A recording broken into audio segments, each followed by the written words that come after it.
Le village de Kumba était d'habitude un endroit joyeux. Les rires résonnaient dans les sentiers poussiéreux. Les enfants jouaient librement sous le chaud soleil d'Afrique. La vie était simple. La vie était belle. Les gens se faisaient confiance. Ils partageaient leur joie,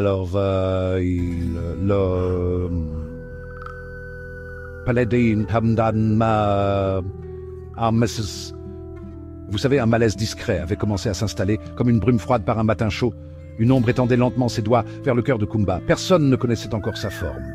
Personne ne connaissait son nom. Mais elle était là, tapie dans l'ombre. Madame J était une vieille femme qui vivait à Kumba. Elle avait un sourire aimable. Ses yeux se plissaient au coin quand elle parlait. Elle tenait un petit stand de soupe au marché du village.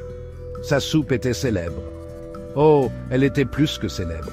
Elle était légendaire. Son arôme seul pouvait attirer les gens depuis les cases les plus éloignées. Elle était riche. Elle était savoureuse. Elle promettait chaleur et réconfort. Elle avait toujours un mot gentil pour chacun.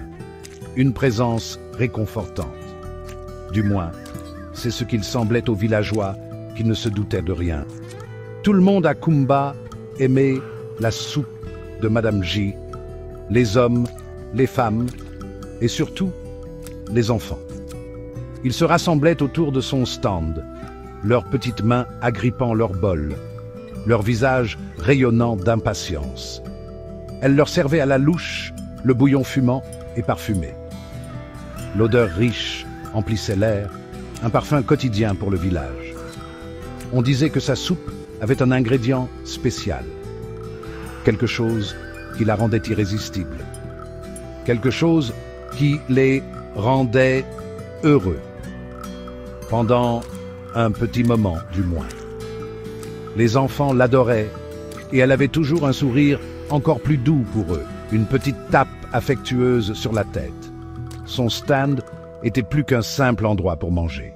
C'était un point de repère, un lieu de rencontre, une source de plaisir quotidien. Les villageois y discutèrent de leur journée. Ils partageaient les nouvelles. Ils ressentaient un sentiment de communauté autour de la marmite bouillonnante. Madame J, avec son attitude calme, était au centre de tout cela. Une figure de stabilité, une figure nourricière. Ils étaient loin de se douter de ce qui mijotait sous la surface de cette façade réconfortante. Ils étaient loin de se douter de la véritable nature de son ingrédient spécial. Sa gentillesse était un masque parfait. Elle cachait quelque chose de sombre, quelque chose d'ancien. Les villageois étaient trop occupés, trop confiants. Ils ne voyaient que la vieille femme douce, la faiseuse de délicieuses soupes. Ils ne voyaient pas la lueur étrange dans ses yeux, l'ombre qui parfois traversait son visage. Pas encore. Mais la vérité, comme l'huile sur l'eau, finit toujours par remonter à la surface. Et bientôt, le village de Kumba allait apprendre le terrifiant secret de Madame J. Puis le rythme de Kumba commença à vaciller. Les chants joyeux devinrent étouffés. Un jeune garçon nommé Kofi disparut. Il jouait près de la rivière.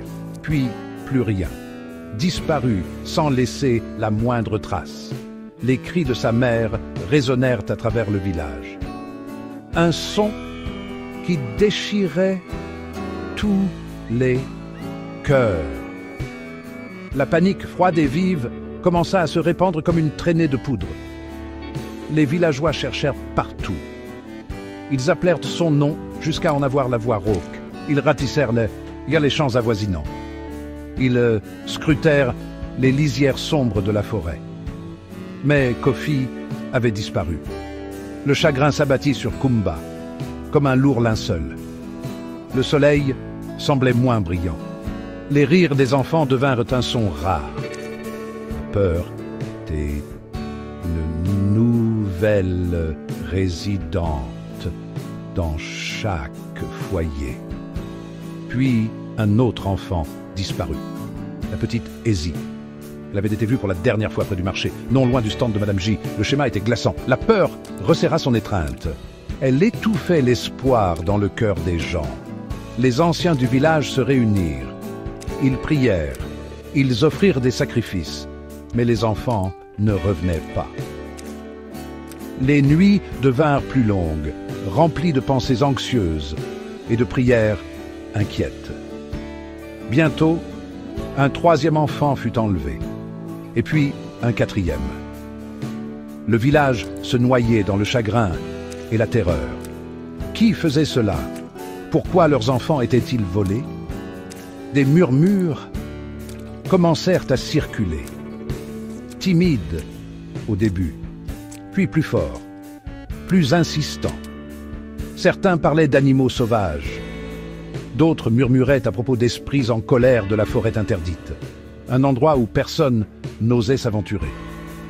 La forêt se dressait à la lisière du village, une présence sombre et menaçante. Elle renfermait des secrets anciens et des dangers anciens, comme les anciens l'avaient toujours prévenu. Les rumeurs tourbillonnaient comme des diables d'une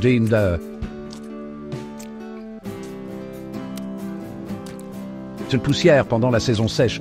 Certains villageois jetaient des regards suspicieux aux étrangers. D'autres se regardaient entre eux, se méfiant des leurs. Et puis quelques âmes courageuses commencèrent à chuchoter à propos de Madame J. Son stand de soupe restait populaire. Peut-être trop populaire. Les enfants continuaient de le fréquenter, attirés par l'odeur familière et envoûtante. Mais maintenant, certains parents serraient leurs enfants pendant leurs enfants plus forts contre eux. Ils observaient Madame J avec un sentiment nouveau et mal à l'aise. Son sourire, autrefois si réconfortant, semblait maintenant cacher quelque chose. Une possibilité effrayante commençait à germer dans leurs esprits. Amina était une jeune fille de Kumba. Elle n'était pas très âgée, mais ses yeux étaient vifs. Plus vifs que ceux de nombreux adultes. Elle était discrète, elle était réfléchie, et elle était très courageuse. Elle voyait la peur grandissante dans son village. Elle entendait les chuchotements craintifs et étouffés. Elle sentait la terreur froide qui s'était abattue sur tout le monde. Son propre cœur souffrait pour les enfants disparus, pour leurs familles endeuillées. Elle savait que quelque chose n'allait pas du tout, quelque chose de bien plus grave que ce que quiconque osait dire à voix haute. Elle décida qu'elle n'allait pas seulement attendre et prier, elle allait observer. Elle commença à observer Madame J de plus près. La routine de la vieille femme n'avait pas changé. Elle servait toujours sa soupe. Elle souriait toujours de son doux sourire. Mais Amina remarqua des choses, de petites choses. La façon dont les yeux de Madame J balayaient parfois les alentours, comme si elle vérifiait si quelqu'un la regardait avec trop d'insistance. La façon dont son sourire n'atteignait pas toujours ses yeux, surtout quand elle regardait les enfants. Amina trouvait que sa gentillesse semblait un peu trop calculée maintenant, un peu trop parfaite. Un masque qui commençait à se fissurer. Amina commença à ressentir un frisson étrange chaque fois qu'elle passait près du stand de soupe de Madame J. Ce n'était pas le froid de l'air du soir. C'était un froid différent. Il lui picotait la peau, il lui hérissait les poils des bras, même lorsque la grande marmite de soupe bouillonnait, envoyant de la vapeur chaude dans l'air. Amina ressentait ce froid intérieur. Elle avait arrêté de manger la soupe depuis longtemps. Elle essaya d'avertir ses amis, mais l'attrait de la délicieuse soupe était trop fort pour beaucoup. Ils ne comprenaient pas son malaise. Il faisait toujours confiance à Madame J. D'autres enfants continuaient d'affluer vers le stand.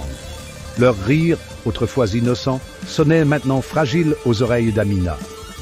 Ils étaient attirés par l'arôme irrésistible, par le réconfort familier. L'inquiétude d'Amina grandissait de jour en jour.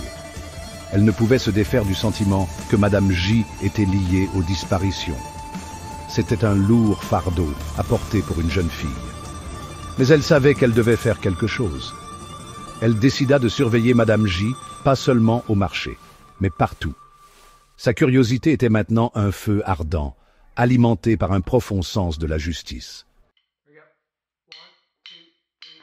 Un soir, alors que le crépuscule peignait le ciel de teintes oranges et violettes, Amina vit sa chance. Madame J fermait son stand de soupe.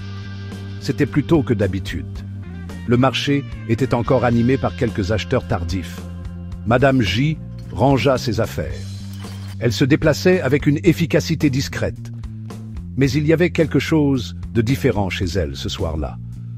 Une sorte de détermination, une urgence cachée. Amina observait depuis l'ombre d'un baobab voisin.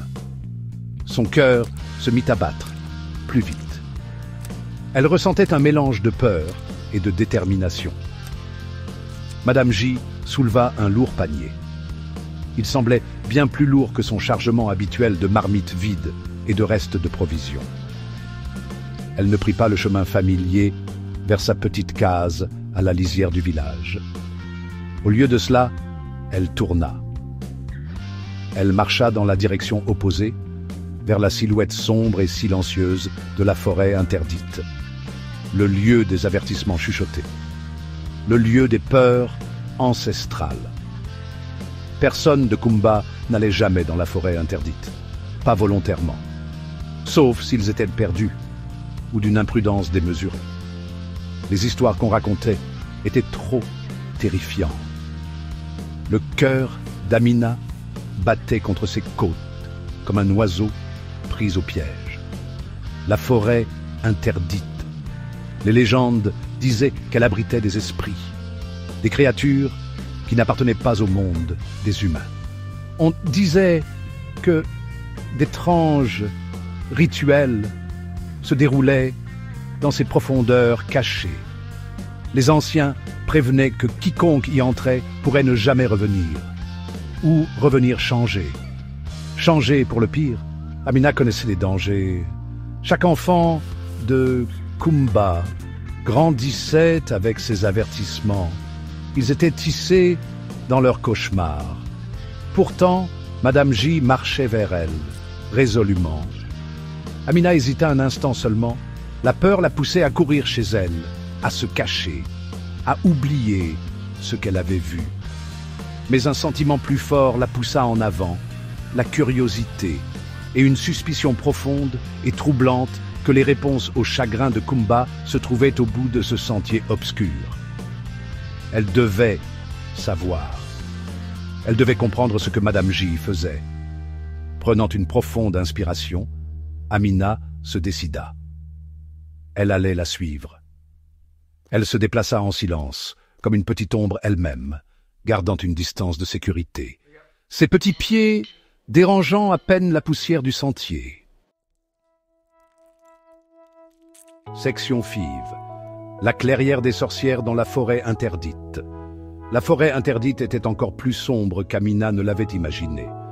Les arbres étaient anciens, noueux. Leurs branches s'entremêlaient comme des doigts squelettiques, bloquant les derniers rayons du crépuscule. Des sons étranges résonnaient autour d'elle, le bruissement de créatures invisibles. Le soupir du vent à travers les feuilles denses. On aurait dit des murmures plaintifs. Amina frissonna, resserrant son mince pagne autour de ses épaules.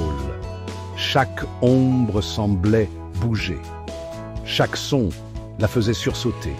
Mais elle gardait les yeux fixés sur la silhouette de Madame J qui s'éloignait. Elle suivit Madame J de plus en plus profondément dans les bois menaçants. Le sentier était à peine visible, envahi de buissons épineux et de racines entremêlées. Amina devait faire attention à ne pas trébucher, à ne faire aucun bruit. Finalement, Madame J s'arrêta. Elle avait atteint une petite clairière cachée. Au centre de la clairière, un grand feu brûlait. Ses flammes bondissaient et dansaient, projetant des ombres étranges et vacillantes sur les arbres environnants. L'air était épais d'une odeur étrange et désagréable. Pas comme la soupe de Madame J. Quelque chose d'autre, quelque chose d'âcre, quelque chose de troublant. Autour du feu crépitant, d'autres femmes étaient rassemblées. Elles étaient plusieurs. Leurs visages étaient cachés par de profondes capuches ou peints de motifs inquiétants. Elles se déplaçaient dans une danse lente et rythmée, psalmodiant dans une langue qu'Amina ne comprenait pas. Leur voix était basse, gutturale,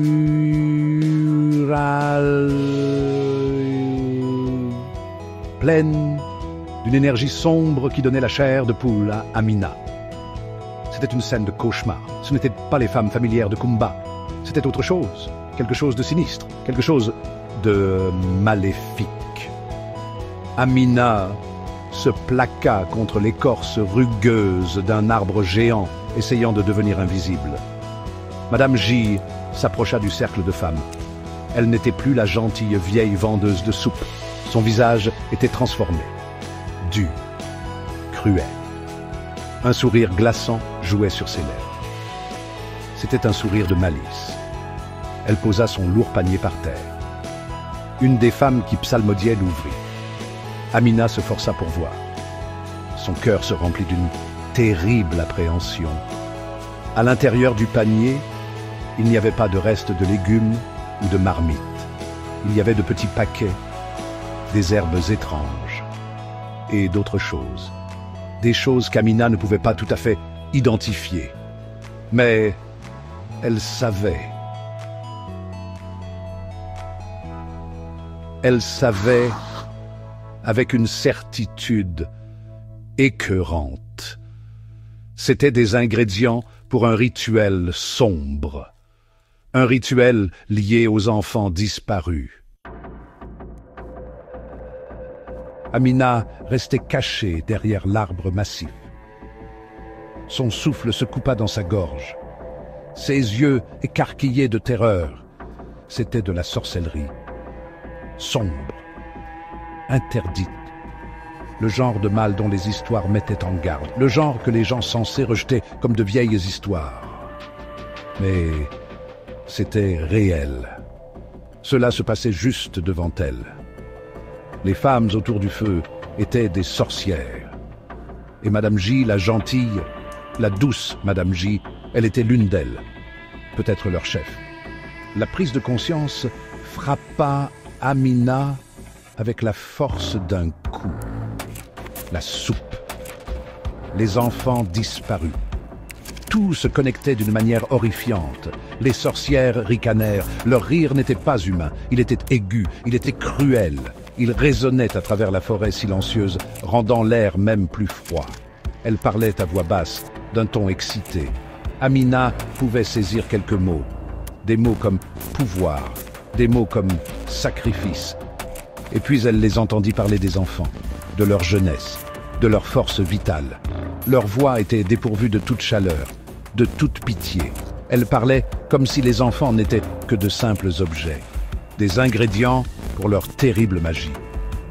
Amina sentit une vague de nausée la submerger. L'horreur était trop grande. Elle sut alors qu'elle en avait beaucoup trop vu. Ce secret était mortel. Si elle la trouvait, elle la tuerait sûrement. Ou pire, elle devait s'échapper. Elle devait prévenir le village. Elle devait chercher de l'aide. La vie des autres enfants en dépendait. Le destin de Kumba reposait sur ses frêles épaules. Elle ne pouvait pas échouer. Mais la peur menaçait de la paralyser. Ses jambes lui semblaient de pierre. Son esprit vacillait sous le choc. Elle se força à réfléchir. à planifier. Elle devait être maligne. Elle devait être silencieuse. Lentement, prudemment, Amina commença à reculer. Centimètre par centimètre pénible. Elle essayait de ne faire aucun bruit. Mais le sol de la forêt était couvert de feuilles sèches et de brindilles. Une petite brindille craqua sous son pied. Le son était infime. Mais dans le silence chargé de la clairière, il retentit comme un coup de tonnerre. L'une des sorcières, le visage peint d'argile blanche, leva brusquement la tête. Ses yeux, comme des charbons ardents, semblaient percer l'obscurité. Droit vers la cachette d'Amina. Le cœur d'Amina bondit dans sa gorge. Elle se tourna et courut. Courut aussi vite que ses jambes le lui permettaient. La forêt semblait prendre vie, ses branches noueuses s'étendant comme des griffes pour l'arrêter. Amina courut sans s'arrêter. Ses poumons la brûlaient. Ses jambes lui faisaient mal. La peur lui donnait une vitesse qu'elle ne se connaissait pas. Les sons terrifiants de la clairière des sorcières s'estompèrent derrière elle, remplacés par les battements de son propre cœur et l'écho glaçant de leur ricanement dans son esprit. Finalement, elle jaillit de la forêt interdite. Retrouvant les images familières de son village, elle haletait, couverte d'égratignures, ses vêtements déchirés. Mais elle était vivante. Et elle portait une terrible vérité. Elle n'alla pas chez elle. Elle ne chercha pas ses parents. Il n'y avait pas de temps. Elle courut directement au centre du village, vers la plus grande case, la case du roi. Le roi était l'autorité suprême à Kumba. Il était connu pour sa sagesse et sa justice. 2 gardes royaux se tenaient à l'entrée, grands, sévères. Ils essayèrent de l'arrêter, une petite fille dépenaillée, bredouillant de manière incohérente. Mais Amina ne se laissa pas réduire au silence. Elle cria, elle hurla, elle les supplia de la laisser voir le roi. Elle avait des nouvelles urgentes, des nouvelles de vie ou de mort. Le tumulte parvint aux oreilles du roi à l'intérieur de sa case. C'était un homme d'expérience. Il connaissait le son de la vraie terreur. Il ordonna aux gardes de lui amener l'enfant. Amina trébucha en présence du roi. Elle tomba à genoux. Des larmes coulaient sur son visage. Mais à travers ses sanglots, elle raconta son histoire. Elle raconta tout ce qu'elle avait vu. Madame J, la forêt interdite, le feu, les autres femmes, les incantations, le panier, les mots horrifiants sur les enfants disparus. Elle n'omit aucun détail. Sa voix tremblait, mais ne se brisa pas. Certains des conseillers du roi, également présents, écoutaient avec scepticisme. L'imagination débordante d'un enfant, peut-être, alimentée par la peur du village. Ils échangèrent des regards dubitatifs. Mais le roi regarda Amina. Il vit la terreur brute dans ses yeux. Il vit les égratignures sur ses bras, la saleté sur son visage. Il entendit la conviction dans sa voix. Il était père lui-même. Il comprenait l'instinct de protection. Et il vit autre chose en Amina. Il vit une bravoure incroyable, un courage qui faisait honte à bien des hommes adultes. Il décida de lui faire confiance. Il savait qu'il devait agir. Le roi de Kumba était un homme d'action, pas seulement de mots. Il écouta toute l'histoire d'Amina. Il lui posa des questions. Son visage devint plus sombre à chaque réponse. Il connaissait les légendes de la forêt interdite. Il connaissait les murmures de magie noire. Il avait espéré que ce n'étaient que des histoires. Maintenant, il faisait face à une réalité horrifiante. Il loua Amina pour son courage. Il l'assura qu'elle avait fait ce qu'il fallait. Puis, il convoqua immédiatement ses guerriers les plus forts et les plus loyaux. Des hommes qui ne craignaient rien, ou du moins ne montraient aucune peur. Les guerriers se rassemblèrent rapidement, armés de lances et de machettes, leurs visages empreints d'une sombre détermination. Le roi donna ses ordres. Ils devaient aller dans la forêt interdite. Ils devaient trouver la clairière décrite par Amina. Ils devaient capturer quiconque était impliqué dans ces pratiques obscures. Amina, malgré son épuisement et sa peur, accepta de les guider. Elle connaissait le chemin. Elle savait qu'elle devait aller jusqu'au bout. La sécurité de son village en dépendait. Le souvenir des visages des sorcières alimentait sa résolution. Elle ne les laisserait faire de mal à personne d'autre. Sous le couvert de l'obscurité d'avant l'aube, les guerriers se mirent en mouvement, rapidement, silencieusement. Amina marchait courageusement à leur tête, indiquant le chemin à travers les sentiers perfides de la forêt interdite. La forêt semblait toujours menaçante, mais maintenant, Amina n'était plus seule. Elle était entourée de protecteurs. Ils atteignirent la clairière au moment où les premières lueurs de l'aube commençaient à toucher le ciel. Le feu couvait encore. Les sorcières étaient toujours là. Certaines dormaient. D'autres psalmodiaient encore, leur voix rauque. Elles étaient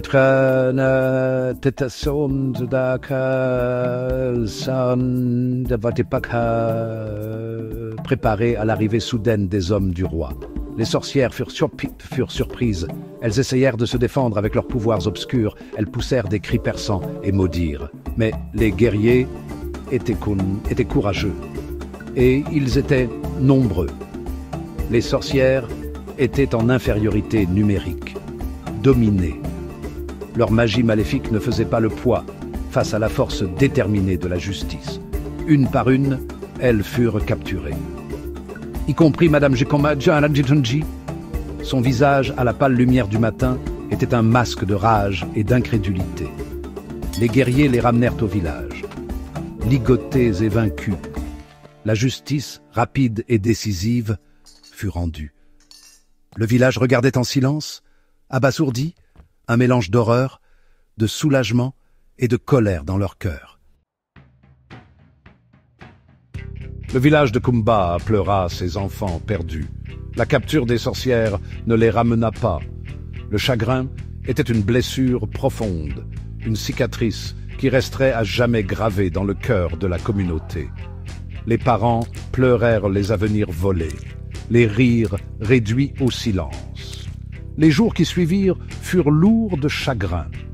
La terrifiante vérité sur Madame J, une femme en qui ils avaient eu confiance, secoua le village jusqu'à la moelle. Ce fut une amère leçon sur la nature du mal. Comment il pouvait se cacher derrière les sourires les plus innocents? Comment il pouvait vivre si près? Mais lentement, très slowly, l'obscurité commença à se dissiper à Kumba. La peur constante et lancinante commença à s'estomper. L'air semblait plus léger. Les ombres paraissaient moins menaçantes. C'est parce que la source de la terreur avait été éliminée. Justice avait été faite. Et tout cela grâce au courage d'une petite fille, Amina. Sa bravoure avait percé le voile de la tromperie. Ses actions avaient sauvé d'innombrables autres enfants. Elle avait affronté une horreur inimaginable, et elle n'avait pas reculé. Kumba n'oublierait jamais sa force. Amina fut saluée comme une héroïne. Le roi l'honora publiquement. Les villageois la regardaient avec admiration et gratitude. Elle était jeune, mais son esprit était fort. Elle avait montré à tout le monde que le courage n'est pas une question de taille ou d'âge. C'est se battre pour ce qui est juste, même quand on a peur. Elle leur a appris qu'une seule personne, même un enfant, peut faire une profonde différence. Son histoire devint une légende à Kumba. Une histoire racontée aux enfants pour les générations à venir. Un rappel de la lumière qui peut briller même dans les moments les plus sombres. La morale de ce conte terrifiant fut gravée dans la mémoire de Kumba. Le mal peut en effet porter un masque amical. Il peut se cacher là où on s'y attend le moins. Derrière un mot gentil. Derrière un stand de soupe populaire. Par conséquent, il faut toujours être attentif, vigilant. Mais plus important encore, l'histoire leur a appris à écouter. À écouter les voix discrètes, à écouter les courageux, aussi petits soient-ils. Car la vérité et le courage sont des armes puissantes. Ce sont les lumières qui peuvent guider une communauté à travers ces nuits les plus sombres, vers une nouvelle aube d'espoir et de guérison.